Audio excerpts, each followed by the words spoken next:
Are on the dashboard right here, and essentially what Word Recon is, it has 12 keyword sources right now, and this is a keyword tool slash audience research tool. It does quite a few different things, and I'll run through those in the demo. So our 12 different keyword sources, they're broken out into search engines, and for those we have Google, YouTube, Yahoo, and Bing. And then we have e-commerce sources as well, which is Amazon, eBay, Walmart, Target, and Etsy. And then we have a couple other sources such as Wikipedia, Google Play, and Fiverr. So what this tool essentially does is it plays off of the auto suggest feature. So as you can see right here for Google, if you hover over one of these different little icons here, Google has suffix and recursive search, geo-targeting, wildcard, and hashtag. So if we click on Google here, you can see first things first, every single Google that's out there is in here. So we have all the different Googles. Let me leave this at United States though. We have the base keyword right here, and that's what you're going to plug in as the base keyword, right? So what we could do right here, let's say we're going to go with dog training. Let's actually go with so let's go with brewing kombucha, right?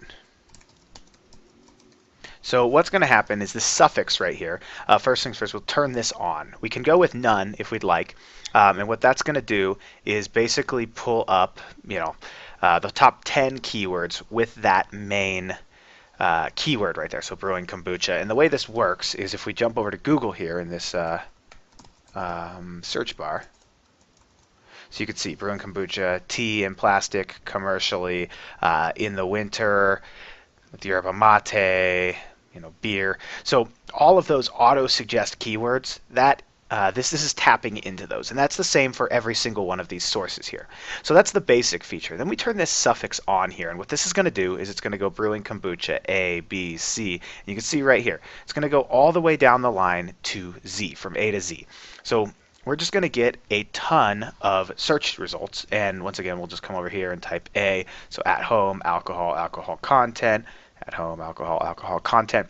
And like I said, it just goes A to Z. So this is pretty powerful because it's pulling all of the keywords that people are actually searching for, right? So we got 189 keywords for this particular one. And right here, this word frequencies button. What this does is this will basically tell us what the highest word frequencies are, or what commonalities all of these search engines have, so we can figure out what most people are searching for. And it looks right here like most people are searching for the continuous brewing, continuous brew kombucha. And we could just click export right here. And you could see, here's all those different keywords. So continuous brew, brewing kombucha continuous, continuous brew kombucha jar, kits. So when it comes to brewing kombucha, it looks like most people, out of these 189 keywords, 12 times continuous brew shows up. Tea shows up as well, but obviously kombucha's tea. And you can kind of just go down the line and figure out what commonalities all of these these big keyword, long tail keyword phrases, have in common. Now we can also turn this recursive search on as well and do a search, and what that's going to do is it's going to take all of these keywords that we just pulled. It has to run through it again, but it's going to go A to Z for us, right?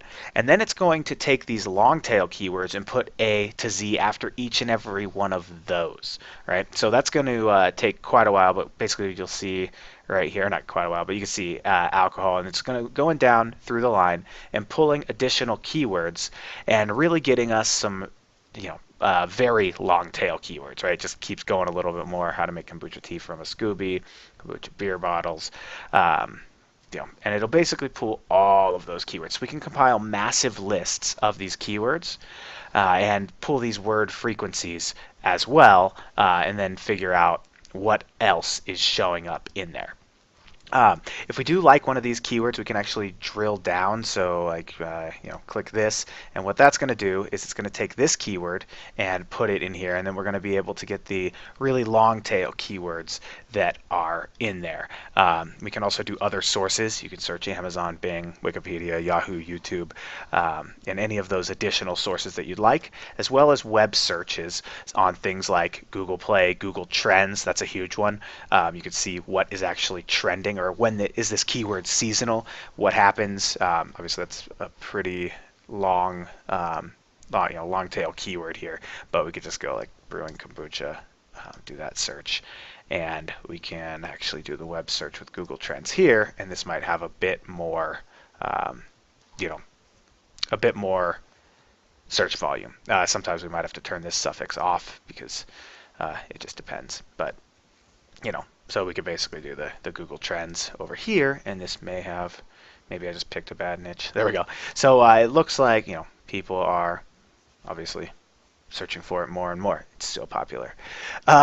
So that is the Google keywords. Now this also has the wildcard feature in it. So in here, let's say we want to throw something, let's say we're trying to figure out keywords for what are small businesses searching for. So we can throw this asterisk right here. And I gotta turn this suffix on actually.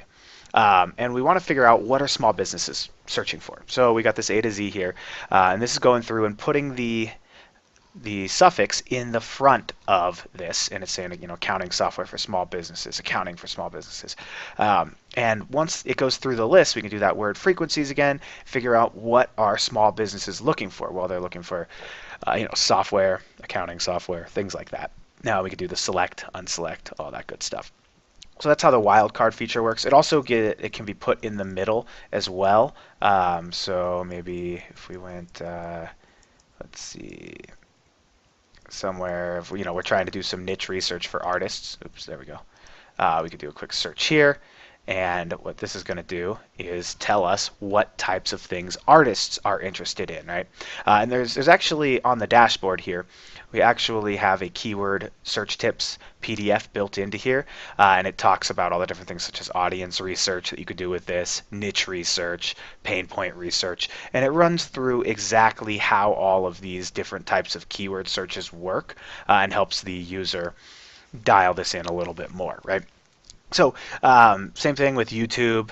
Basically just pulls the keywords from YouTube. This is great for finding all of your different video titles, things like that, pulling up your word frequencies, Yahoo, Bing. Now e-commerce, if we come over here to Amazon, say, we can actually, you know, I already did the search, I don't want to bore you, but, you know, right here we did yoga towel, I believe was the search. So on some of these we can click this top 3 button and we can figure out what products are showing up, right? And the way I got to this yoga towel is we started off with the main keyword yoga, and we found out that towel shows up the most with the word frequency button, so we did another search for yoga towel, right? So now we have all of the different yoga towels that we can use here. We can fetch the rankings, and we can see how well these types of products are selling. So 419 is sports and outdoors, 509, all that good stuff. We can click on them. It opens it in a new tab. We can check out what's going on here.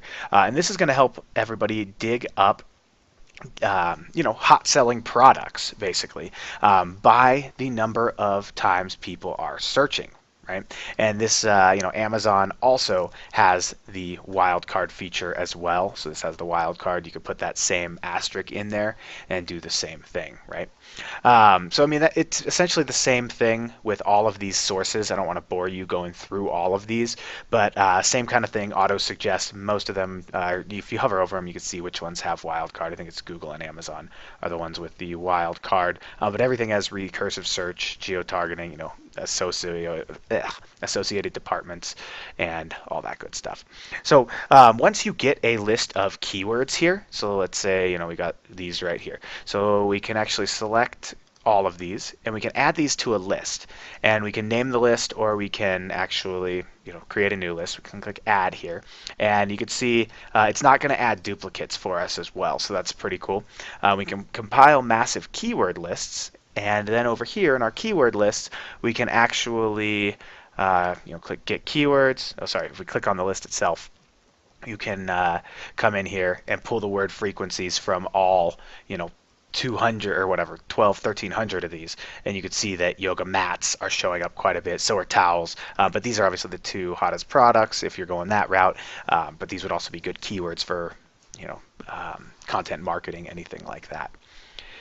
All right, so also you can export these, so we select all of them. We can do 1 per line or CSV, and we can do match options. We can do broad match, phrase match, and exact match for all of the advertisers out there. Now, we also have a page analyzer built in here. So let's say, you know, we figure out that we were searching for yoga towel here, and we find out that we want to know what are they doing to rank on the first page. I don't want to pull Amazon, but let's click on this and let's just copy this URL right here. Site's loading pretty slow, but whatever, we got the URL. And we want to know what is going on with their page. So this actually has a page analyzer built in as well. And we can get all the metadata, so we can see the title, descriptions, keyword tags, how many links, H1 tags, H2 tags, and it goes all the way down the line. What are their image tags? Word count, it shows you what the frequency is of each of the words as well, for the top 50 highest occurring words. And then we've got anchor text of the links on the pages as well, so we can see what's going on there. And that is it there. Now we also can pull tags from YouTube videos. So if we go over here to YouTube, we can find a random video here, and let's go with, why do cats act so weird? So let's just copy, oops, hold on, I have to reload that. There we go. So let's copy this right here, and let's see what the tags are. And this will basically give us all the info about the YouTube video here. Title, what links are in it, keyword tags, category, and the description as well. So that is the very quick rundown. We also have these important tips right here, and it just basically shows all the different important tips for getting started, search tactic cheat sheets, which is the same thing I showed you a little bit earlier. And you can basically see what's going on here, and it's saying, think like real people, type in incomplete search phrases, because essentially what this is doing is pulling all of the auto-suggest keywords from all these sources.